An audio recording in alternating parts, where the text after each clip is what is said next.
nosotros llegamos el 2 de julio de este año y de hecho estamos cerca de los 100 días al frente de esta responsabilidad que nos encomendó el señor gobernador y el secretario de Educación. Y asumimos el reto y ese reto implica enfrentar una problemática en principio al interior de la propia institución, pero al mismo tiempo tiene que ver con una problemática al exterior.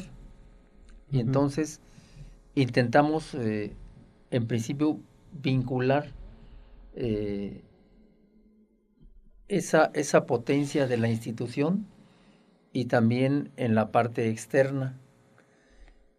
Y si te fijas, esos dos vínculos implican la norma, implica el cumplir con las reglas mínimas que tanto en lo exterior y en lo interior existen en esta institución.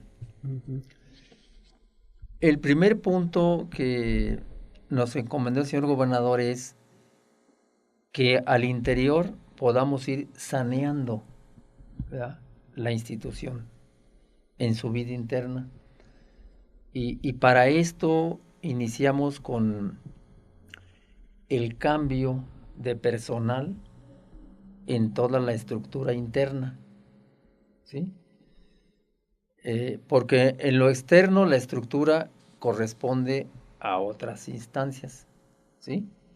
Pero en lo interno nos dimos a la tarea, una tarea específica fue cambiar el personal de toda la estructura, desde los puestos de dirección, subdirecciones, pero sobre todo un punto importante ahí, que es la persona que está al frente de trámite y control, porque es ahí la entrada, efectivamente, es la puerta de entrada para llevar a cabo todas las incidencias que hay en Secretaría. Y nos dimos a la tarea y lo estamos cumpliendo. La otra parte tiene que ver con cumplir con las normas que tiene Secretaría. Y si cumplimos con las normas que tiene Secretaría, indudablemente que podemos hablar de regularizar todos los procesos internos y externos. Esta fue una tarea y la estamos cumpliendo. La otra parte tiene que ver con lo externo, que nos encontramos con una serie de conflictos que les hemos venido llamando álgidos. ¿Y qué significa esto? Que al interior de las escuelas hay una serie de contradicciones, de peleas, de luchas, no solo de maestros, ¿sí?, sino que también se ven involucrados los padres de familia. Y entonces dijimos atender inmediatamente esta parte. Y hemos venido normalizando la vida interior donde se presentan estos conflictos. En este momento hay una lista como de 25 casos de conflictos álgidos. Te pongo por caso, por ejemplo, la técnica 3, Morelia, donde nos encontramos con 10, 12 personas fuera de la institución. Claro. Porque no se les permite la entrada. Pero nos encontramos también con dictámenes del jurídico, en donde se nos señala que esos trabajadores deben ingresar a su chamba. Y lo que estamos haciendo de manera inmediata es cumpliendo con los dictámenes. Claro. Acabamos de aplicar un dictamen en la técnica 23 de Tangancícuaro, una escuela secundaria técnica. Ya fuimos a aplicar este dictamen y parece que va por buen camino. Y así vamos actuando en todos los conflictos álgidos hasta que logremos aproximarnos a una normalización de la vida interior, de la vida escolar de las escuelas. ¿Por qué razón? Porque hemos visto donde suceden conflictos álgidos, incluso la misma institución, sea de primaria, secundaria o de preescolar, hay una desconfianza de los ciudadanos. Por ejemplo, tenemos el caso de la secundaria 5, aquí de Morelia, donde la población escolar baja, tiene una disminución de la población escolar. Esto significa que esos conflictos van generando pues una indiferencia de los papás y al mismo tiempo una apatía.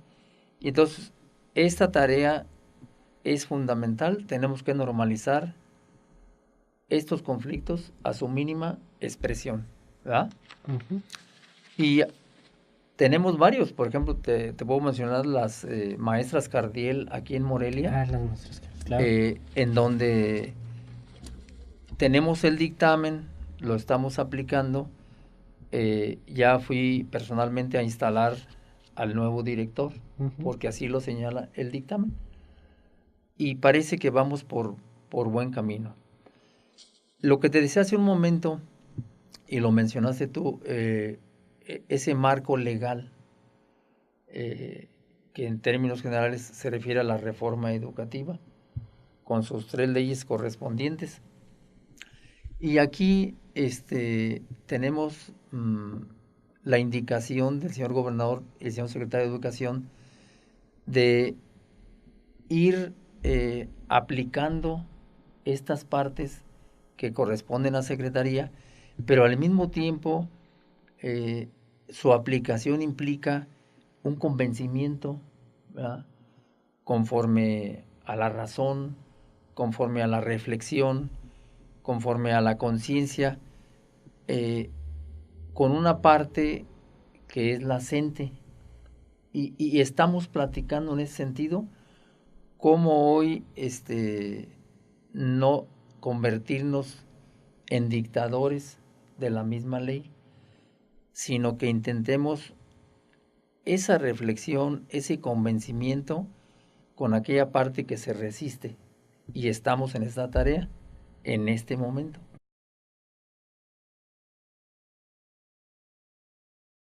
Hay partes interesantes que debemos de discutirlas. Por ejemplo, cuando la ley del servicio profesional docente habla de que toda plaza vacante pase a concurso, yo creo que sí podemos convencer de que efectivamente se requiere que una plaza vacante se concurse. Y esto implica definitivamente un convencimiento, en el sentido de señalar por qué es importante que un recurso vacante se concurse. Y en ese sentido dependerá de nuestra capacidad para convencer en este aspecto. Claro que está la resistencia, claro que está la oposición, pero yo tengo mucha confianza, estoy convencido de que el maestro puede ir entendiendo y comprendiendo estas partes, pero que no sea una actitud autoritaria, porque según afirman los trabajadores de la CENTE, que es una reforma educativa, administrativa y laboral, y sí tiene elementos en ese aspecto, pero ¿cómo salvar esos elementos? Yo siento que debemos de ir a un equilibrio, porque al final de cuentas el equilibrio nos va a permitir normalizar el servicio educativo, que para mí eso es lo fundamental. Sí, lo fundamental es que no se interrumpa el servicio educativo. Te pongo un ejemplo. Tenemos los libros de texto. Claro. Exacto. nosotros cumplimos con distribuir Ujú. exactamente los libros de texto, pero al mismo tiempo la acompañamos de algo importante, que sí tienen contenidos interesantes los libros de texto, Claro. pero también estamos convencidos que el profesor, que el docente puede agregar componentes de contenidos a esos libros de texto y que no se vea como algo dogmático, como el libro de texto como un dogma, sino que es un libro de texto que permite una lectura, una escritura, una visión del mundo, pero que el maestro michoacano también puede agregar sus visiones, sus valoraciones Ujú. en ese sentido. Y si te fijas, yo busco el equilibrio en ese aspecto. Claro.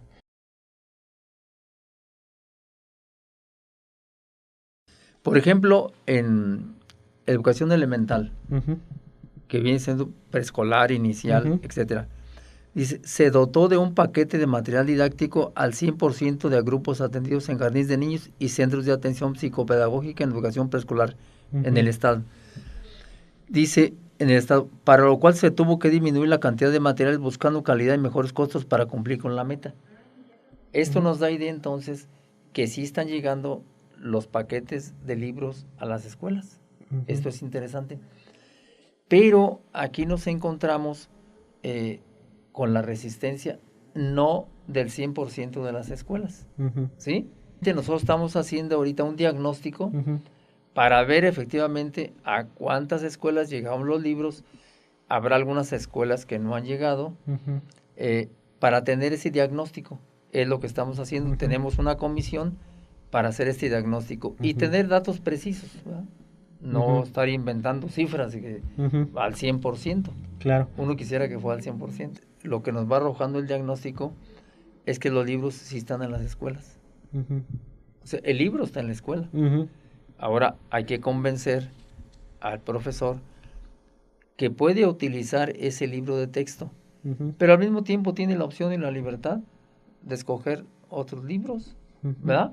Claro. Y de esa manera, pues pensar siempre en que el aprendizaje y la enseñanza que se da a los niños, pues tenga esa visión integral, ¿sí? Ujú. Cómo incorporar todas las visiones. Al final de cuentas, la cultura en Michoacán, yo siempre he dicho que es una cultura que tiene que ver con una visión indígena, porque ahí está, Ujú. ¿verdad?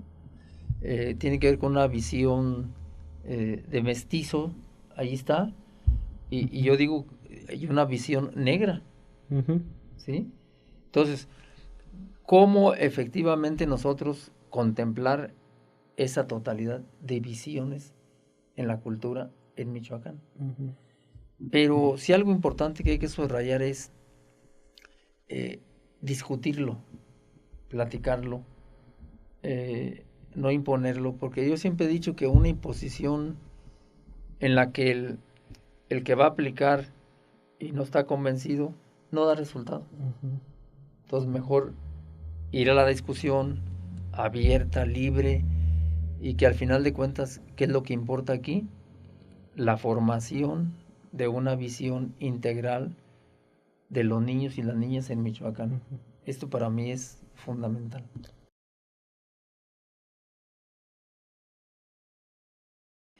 En Michoacán, yo creo que todo mundo, personas, individuos, Ujú. grupos, clases sociales, pues tienen identificaciones de tipo ideológico, político, cultural, económico. Michoacán no es una sociedad homogénea, es una sociedad muy diversa. Y entonces aquí lo bonito es, yo siempre he dicho que es más rica una sociedad diversa en sus sentidos y sus búsquedas que una sociedad homogénea, cerrada, clausurada. Y yo creo que el señor secretario, el doctor Armando Sepúlveda López, eh, em- inició de manera correcta desde el punto de vista político y cultural, eh, manejando las áreas, recogiendo esa diversidad en secretaría. Ujú. Porque no solo hay de la coordinadora, Ujú. hay de otras expresiones Ujú. y de otras corrientes políticas que están en Michoacán. Pero algo importante, aun cuando están esas corrientes al interior de Secretaría, todas tenemos algo en común. Ujú. ¿Y qué es lo común exactamente que tenemos estas corrientes al interior de Secretaría? En común es la preocupación porque Michoacán, educativamente, científicamente, tecnológicamente, estemos arriba de la media nacional en el Ujú. desarrollo y crecimiento de la educación. Este es un factor común que tenemos todos ahí. Y la otra, ¿a quién atendemos?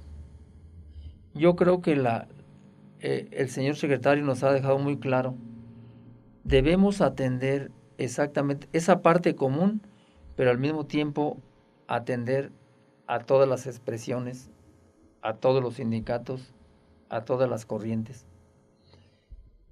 Y nos hemos centrado en la corriente institucional y en la CENTE. Porque como tú sabes, había pequeñas expresiones que venían negociando con Secretaría. Ujú. Ya se cerró esa llave. Y entonces tenemos la atención en esos dos sindicatos, que es la Ujú. CENTE y la parte institucional. Ujú. Y la preocupación fundamental es cómo empujar el desarrollo educativo y cultural en Michoacán para que efectivamente estemos por encima de la media nacional, en todos los sentidos.